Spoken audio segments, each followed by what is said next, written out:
So good morning, Instagram. We are on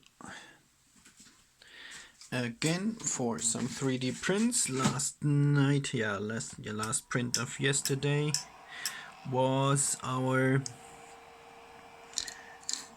small crankshaft or crank. You will have to use these to adjust the angle of attack of the blades. So like these ones, it's not these, because this is the end part of the whole housing and directions, and just have to get rid of this one, and we'll print another one since we need to have 3.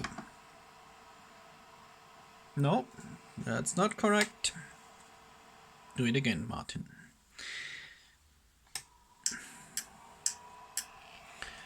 It's just the BL touch clicking that you're hearing. And again. Not so fast. Yeah, one too much. We don't want another battery. Next folder. Crank. There we go. No, not the disc. We got that one already. And here we go.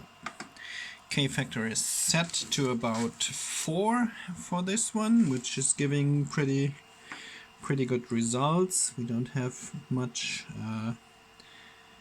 inconsistencies with the you can see it here, all the edges are very round and smooth, so we're good with that. At the moment we're just waiting for the bed to heat, and then we'll have a leveling session and go for, yeah, that's about 20 minutes print or something like that, so that is done easily. I'll have to dump down frequently, so perhaps another update in the evening of what we have achieved today. And I keep you in the loop. Have a great day and keep on printing. Bye bye.